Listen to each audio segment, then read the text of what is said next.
They are not panicking. They are not stockpiling out of fear. They are doing something far more calculated than that. The prepper community has been quietly moving on 12 specific categories over the past 60 days, and the purchases are not what most people expect. No bunkers, no gas masks, no freeze-dried ice cream. Just smart, deliberate acquisition of items that become exponentially harder to find once the general public figures out what is happening. Here are the 12. Let us get into it. Number 12. Heirloom seeds. This is the purchase that separates the short-term thinker from the long-term one.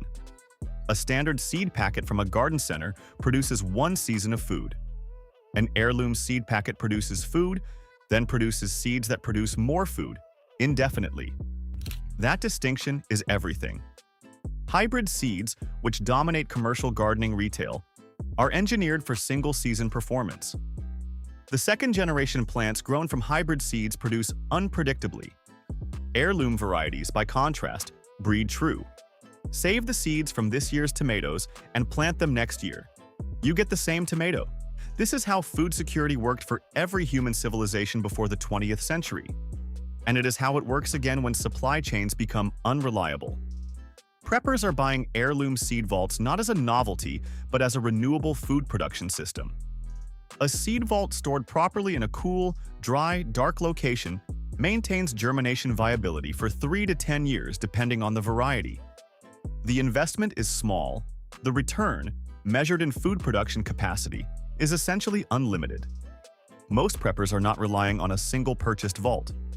They are actively saving seeds from every successful heirloom crop they grow each season, cataloging them by variety and harvest year, storing them in small paper envelopes inside sealed glass jars with silica gel, desiccant to control moisture. A seed library built this way costs nothing beyond the initial seed purchase and a few hours of end-of-season processing. It becomes more valuable every year as the collection expands, and the grower learns which varieties perform best in their specific microclimate, soil type, and regional weather patterns.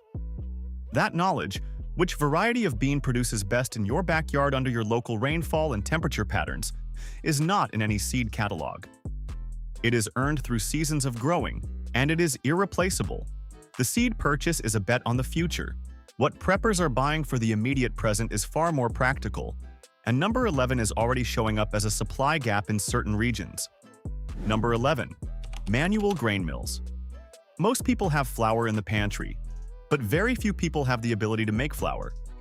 That distinction matters enormously the moment commercial flour becomes unavailable, expensive, or of unreliable quality. A manual grain mill grinds whole wheat berries, dried corn, oats, dried beans, and rice into flour, meal, or coarse grind depending on the setting. Whole grains store for 25 to 30 years when sealed with oxygen absorbers. Commercial flour stores for 1 to 2 years at most before the oils. In the germ fraction oxidize and the flavor degrades. The prepper who buys whole wheat berries and a manual mill has a 30-year flour supply. The prepper who buys commercial flour has a 1-year flour supply at best. The manual mill requires no electricity, no special maintenance, no consumable parts beyond occasional cleaning.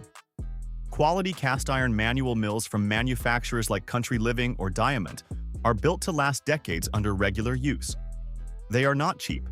Entry-level quality manual mills start at around $200. But measured against the alternative of being unable to produce bread, pasta, or baked goods when commercial flour is unavailable, the cost is trivial. The grain mill is also a nutritional upgrade, not just an emergency tool. Freshly milled whole wheat flour retains the germ oil, bran fiber, and full spectrum of B vitamins that commercial flour loses within days of milling. Bread made from freshly milled wheat is nutritionally superior to bread made from even the highest quality commercial flour because the degradation clock starts the moment the grain is broken open. Most people have never tasted bread made from flour milled hours before baking. The grain mill unlocks the full value of stored whole grains. Without it, a 50-pound bucket of wheat berries is just a heavy bucket. With it, it is a bakery. The mill solves flour. What solves the protein storage problem over a multi-year time horizon is not what most people expect, and number 10 has been selling out quietly on Amazon and specialty preparedness sites for 3 months. Number 10. Freeze-dried protein, meat and egg varieties. Canned meat has a shelf life of 3 to 5 years. That is useful. Freeze-dried meat and eggs have a shelf life of 25 to 30 years. That is a different category of thinking entirely. Freeze-drying removes approximately 98% of moisture from food without applying heat that would damage nutritional content. The result is a product that weighs a fraction of its original mass, reconstitutes with water in minutes, and retains essentially the same nutritional profile as fresh. Freeze-dried ground beef, chicken, and scrambled egg crystals are what serious preppers are moving toward as the anchor of their long-term protein strategy. The egg category is particularly significant. Freeze-dried scrambled egg powder reconstitutes into cooked eggs with water and a heat source. A single large can of freeze-dried eggs contains the equivalent of over 100 eggs. 100 eggs in a can that weighs less than 2 pounds and stores for a quarter century. The math on that is extraordinary against the current egg price environment. The meat varieties function as recipe-ready protein that goes directly into soups, stews, pasta sauces, and rice dishes after a 5-minute rehydration. No cooking skill required beyond boiling water. No refrigeration at any point in the storage or use cycle. The brands selling fastest are Mountain House, Augustin Farms, and Thrive Life. All three have extended delivery windows right now due to demand outpacing production capacity. Order ahead of need. One nuance most first-time buyers miss is the distinction between freeze-dried and dehydrated products. Dehydrated food removes roughly 90% of moisture using heat, which does affect some heat-sensitive nutrients and results in a product that reconstitutes more slowly and with less textural fidelity than freeze-dried. Both are useful, but freeze-dried is the superior long-term storage choice for protein specifically, because protein texture and palatability are most affected by the dehydration process. A freeze-dried chicken breast reconstitutes into something genuinely close to cooked chicken. A dehydrated chicken product reconstitutes into something that works in soups, but does not stand alone as a protein centerpiece. Know the difference before you spend. Freeze-dried protein solves the long-term meat problem. But there is a kitchen tool that preppers are buying alongside it that most households do not own. And number 9 is the skill enabler that makes everything in a stored pantry more useful. Number 9. Pressure canners? Not pressure cookers, pressure canners. The distinction is critical and most people get it wrong. A pressure cooker speeds up cooking under pressure. A pressure canner reaches and maintains the specific temperature, 240 degrees Fahrenheit, required to safely process low-acid foods in sealed jars. Low-acid foods include meat, poultry, fish, beans, corn, potatoes, and most vegetables. These are the foods that cannot be safely preserved using a standard water bath canning method. A household with a pressure canner can take fresh meat purchased in bulk when prices are low, cook it, and seal it into shelf-stable jars that store for 12 to 18 months. That is home-produced canned chicken, beef stew, pork, and fish at whatever cost the raw ingredients were purchased for. The economics are significant. Chicken thighs purchased on sale at $1.29 per pound, pressure canned into quart jars, become shelf-stable protein at a fraction of commercial canned meat pricing. Repeat the process every time a protein goes on sale. The pantry fills with home canned meat at sale prices rather than shelf-stable retail prices. Preppers have understood this calculation for years. The current food price environment is bringing a wider audience to the same conclusion. The jars themselves are a one-time investment. Mason jars, properly used and stored, last decades. The only consumable in the pressure canning system is the lid, which costs pennies per jar and is available at every hardware store in the country. Wide-mouth quart jars are the most versatile format. They accommodate whole chicken pieces, large vegetable chunks, and quart-volume soup and stew batches that provide 4 generous servings per jar. All-American and Presto are the 2 most trusted brands in pressure canning. The All-American model, made in the United States with a metal-to-metal seal requiring no gasket replacement, is the gold standard. Expect to pay $180 to $300 depending on capacity. If this kind of practical knowledge is exactly what you want to see more of, subscribe to this channel right now. This is what this channel does. Specific tools, specific reasons, specific decisions that make a household more resilient before the need is obvious. Subscribe now and never miss what is coming next. The pressure canner solves food preservation. What solves the medical gap that opens when a household cannot access a pharmacy or doctor on a normal timeline is the category preppers have been quietly building for 2 years, and number 8 surprises almost everyone who hears it. Number 8. Veterinary antibiotics and fish. Antibiotics. This one requires a clear statement up front. Nothing in this section constitutes medical advice. Consult a licensed physician for any medical concern, always. With that established, here is what preppers understand that most people do not. In a prolonged emergency scenario where pharmacy access is disrupted, common bacterial infections that are trivially treated under normal circumstances become life-threatening. A skin infection that progresses to cellulitis. A urinary tract infection that reaches the kidney. A wound infection that moves towards sepsis. All of these are treated with antibiotics that are, under normal conditions, available only by prescription in the United States. However, several antibiotic compounds available for veterinary use, including amoxicillin, doxycycline, metronidazole, and ciprofloxacin, are identical in molecular structure to their human use equivalents. Fish antibiotics, sold for ornamental fish treatment, are manufactured to the same pharmaceutical standards.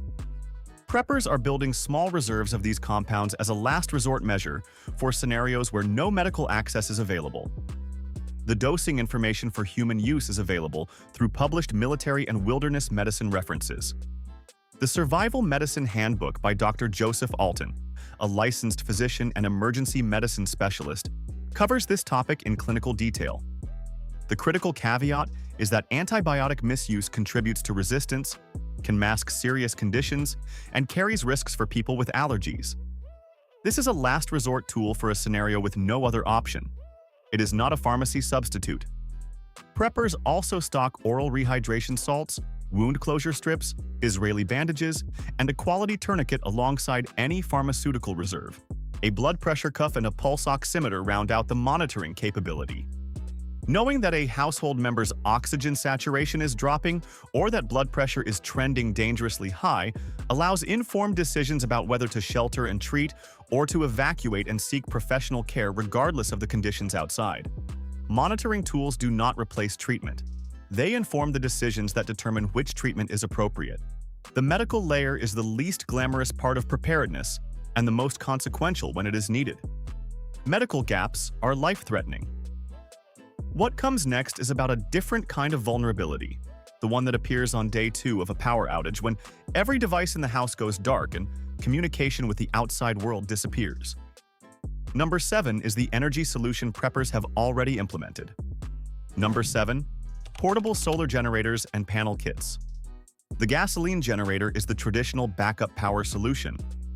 It is also the one with the most failure modes in an extended emergency. Gasoline degrades within 30 to 60 days without stabilizer. Gas stations close or run dry within hours of a significant emergency announcement. A generator that runs on a fuel you cannot reliably store or resupply is not a resilient power solution. It is a loud, fuel-dependent appliance with a 2-week operational window under good conditions. Portable solar generators, the battery-based systems charged by folding solar panels, solve the fuel dependency entirely. A quality unit like the Jackery Explorer 1000, the EcoFlow Delta, or the Bluetti AC200P stores usable electricity in a lithium battery pack that is recharged daily by solar panels requiring nothing but sunlight. No fuel, no noise, no fumes. The daily solar recharge cycle means the battery is theoretically renewable indefinitely as long as the panels function. A 1,000 watt-hour battery system can charge phones, run LED lighting, power a CPAP machine through the night, run a small refrigerator for limited periods, and operate a radio and communication devices. It is not a whole house solution. It is a targeted power solution for the specific devices a household needs to maintain communication, medical equipment, and basic comfort. Preppers are pairing a mid-range solar generator with a 100-watt portable folding panel and a small 12-volt refrigerator for medication and perishable food. That combination handles the power layer for under $2,000. A gasoline generator of equivalent output costs less upfront and far more to operate over any extended timeline. Solar solves power. What solves warmth and cooking when the power and the gas are both gone is number 6, and it is the item most households own in a broken or incomplete version without realizing it. Number 6. Rocket stoves and thermal cookers. A rocket stove burns small diameter wood, sticks, branches, scrap timber, with a combustion efficiency that produces intense, concentrated heat from fuel that requires almost no preparation. No splitting logs, no seasoned firewood. Sticks gathered from a yard or a nearby wooded area feed a rocket stove adequately for an hour of cooking. The combustion chamber design creates a secondary burn of combustion gases that dramatically increases efficiency and reduces smoke compared to an open fire. A rocket stove boils water, fries food, and maintains a simmer using a fraction of the fuel a conventional campfire requires. The thermal cooker paired with a rocket stove is what multiplies the efficiency. A thermal cooker is an insulated container that works like a slow cooker without electricity. Bring a pot of beans, rice, or stew to a full boil on the rocket stove. Transfer the pot into the thermal cooker, seal it. Walk away for 4 to 8 hours. Return to fully cooked food that required 15 minutes of active fuel burn instead of 2 hours. A thermal cooker extends a small fuel supply across an entire day of cooking. Preppers are buying rocket stoves from BioLite, StoveTech, and Volcano brands. They are pairing them with Shuttle Chef or Wonderbag thermal cookers. The combination handles cooking indefinitely on nothing but small wood, gathered within walking distance of the household. No propane canisters to run out, no butane to store, no grid dependency of any kind. Cooking off-grid is now permanent infrastructure rather than a camping novelty. The cooking layer is solved. What about the darkness problem? Number 5 is the illumination solution preppers have moved past candles and flashlights on, and the technology shift is significant. Number 5. Rechargeable. LED lighting systems. Candles are romantic and genuinely terrible as a primary emergency light source. They create fire risk in stressed households with distracted adults and active children.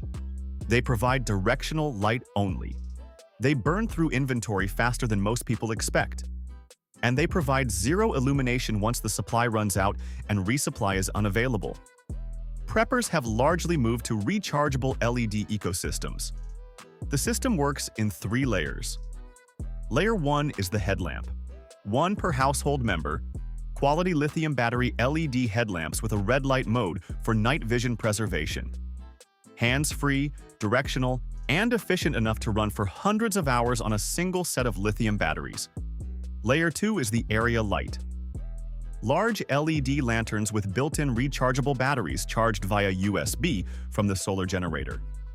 A single 4-inch LED lantern on its lowest setting illuminates a room adequately for reading, cooking, and conversation for 10 to 20 hours per charge. Layer 3 is the solar pathway light repurposed for indoor use. Standard outdoor solar stake lights, the kind that line garden paths, are pulled inside each evening and placed in sunny windows during the day. They provide low-level ambient light overnight from a self-contained solar cell that costs under $5 per unit. A household with headlamps, LED lanterns tied to a solar charging system, and a collection of solar stake lights for ambient illumination has solved the darkness problem at minimal cost with no ongoing fuel dependency. The battery chemistry matters more than most buyers realize when selecting headlamps and lanterns. Lithium batteries outperform alkaline in cold temperatures significantly. At freezing point, alkaline batteries lose roughly half their rated capacity. Lithium batteries maintain close to full capacity at the same temperature. In a winter emergency scenario where the household is cold and the devices are cold, lithium-powered lights work reliably where alkaline-powered lights fail or underperform. The price premium for lithium over alkaline is real. The performance gap in the conditions where you most need reliable lighting is larger. Buy lithium for the devices that matter. If this video is delivering the kind of real, actionable intelligence that changes how your household thinks about resilience, Hit the like button right now. It takes 1 second. It helps this channel reach more households who need this information before it becomes obvious. Hit the like button now. Lighting is solved. The next item on this list is the one that most people assume is already covered by their smartphone, and that assumption is the exact vulnerability preppers are quietly correcting. Number 4 is the communication layer that works when the cell network does not. Number 4, ham radio equipment and licensing. A smartphone works until the cell tower loses power or the network becomes congested past functionality. In most significant emergencies, both happen within 24 hours. Amateur radio, ham radio, operates on frequencies that do not depend on infrastructure. Radio waves between two licensed operators travel directly, tower to tower if repeaters are available, or antenna to antenna in simplex mode when they are not. A licensed ham radio operator can communicate across a city, across a state, and with the right equipment and conditions, across a continent using nothing but battery power and a handheld or mobile transceiver. The Technician Class License, the entry-level amateur radio license, is a 35-question multiple-choice exam with a publicly available question pool. Study time to pass is typically 10 to 20 hours for an adult with no prior radio knowledge. The exam fee is $15. The license is valid for 10 years. The most popular entry-level radio for new ham operators is the Baofeng UV5R. It costs roughly $25, covers the VHF and UHF frequencies most useful for local and regional communication, and fits in a jacket pocket. Preppers are not just buying the radio. They are getting licensed, finding their local repeater network, and connecting with the amateur radio community in their region before a crisis creates the need. A radio you do not know how to use is not a communication tool. It is an expensive object. Licensing and practice transforms it into a genuine communication capability. The repeater network dimension is worth understanding specifically. Amateur radio repeaters are receiver transmitter stations placed on high ground, hilltops, tall buildings, and towers that receive a weak signal from a handheld radio and rebroadcast it at high power across a much wider area. A 5-watt handheld Baofeng hitting a well-positioned repeater can reach other operators across an entire metropolitan area. The repeater network in most populated regions of the United States is maintained by local amateur radio clubs. Those clubs are the community preppers are plugging into now, before the emergency, not during it. The communication layer keeps you connected when every commercial system fails. What keeps you oriented when the power is out, the phone is dead, and you need to make complex decisions under pressure is simpler than most people expect. Number 3 is the analog intelligence tool preppers are building out right now. Number 3. Printed reference libraries. A smartphone holds every piece of information ever recorded by humanity. Until the battery dies. Until the network goes down. Until the device breaks and there is no replacement. Every skill, every reference, every emergency procedure that lives exclusively on a digital device is inaccessible the moment that device fails.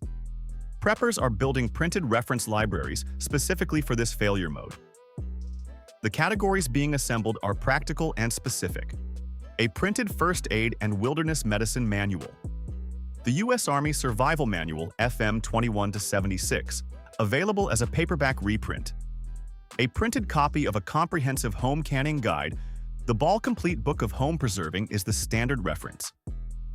Regional plant identification guides covering edible and medicinal wild plants specific to the geographic area where the household is located. A printed copy of basic automotive repair procedures for the specific vehicles in the household. Water treatment procedures, emergency radio frequencies, and local repeater information. Contact information for every person in the household's network, printed and stored, because nobody has memorized a phone number since smartphones removed the need.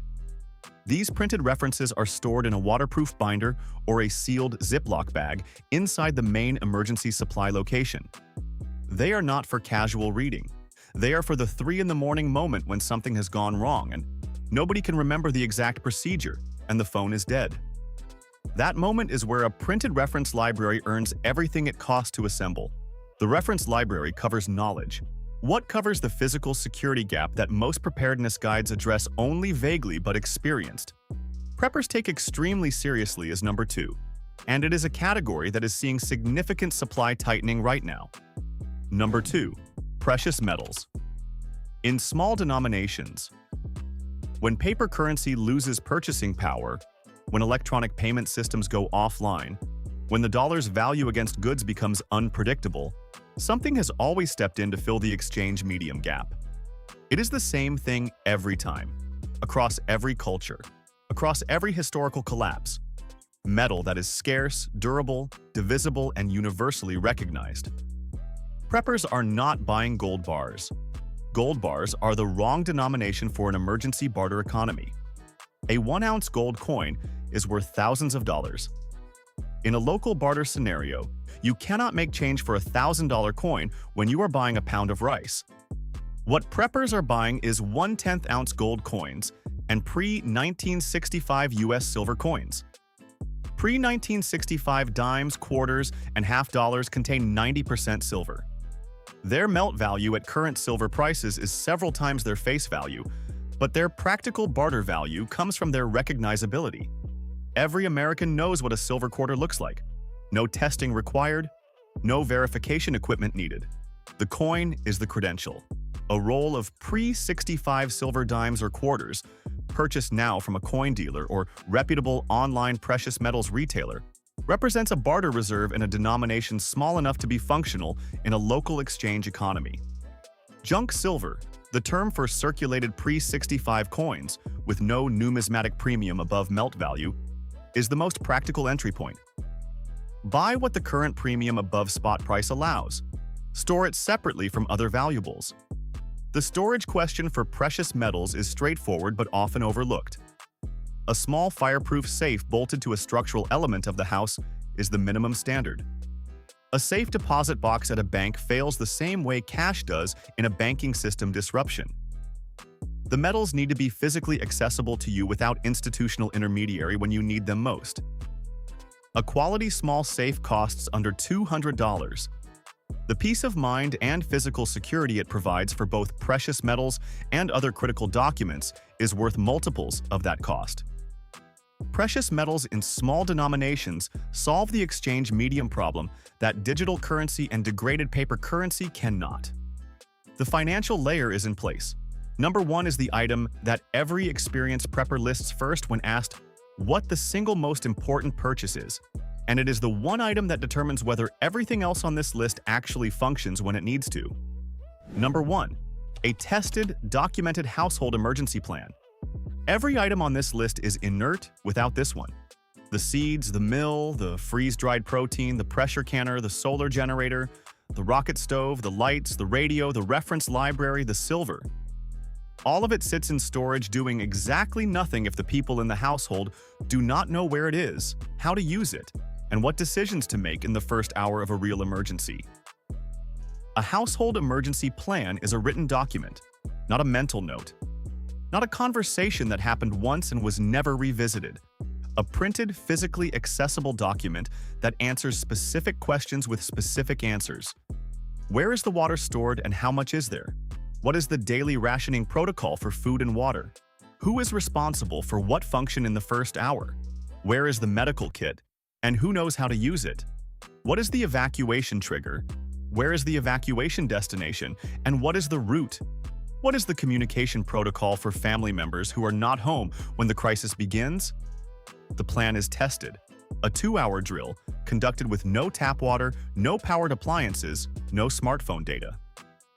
2 hours of living as though the emergency is real.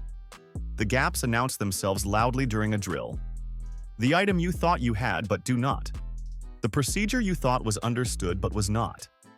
The morale problem that appeared after 40 minutes that nobody anticipated.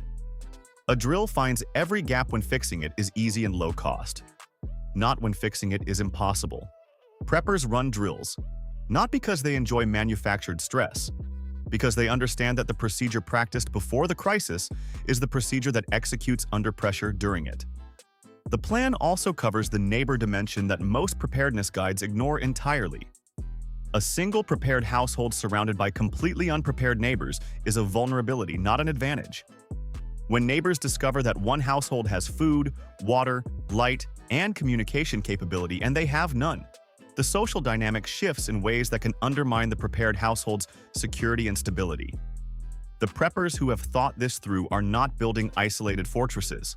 They are quietly building neighborhood resilience networks, sharing basic information about water storage and food rotation with 2 or 3 trusted neighbors.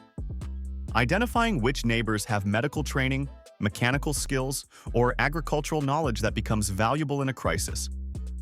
Creating an informal communication plan that keeps the immediate neighborhood oriented and functional rather than fragmented and panicked. A neighborhood of 10 households where 5 have basic preparation is dramatically more resilient than a neighborhood of 10 households where 1 is fully prepared and 9 are completely helpless.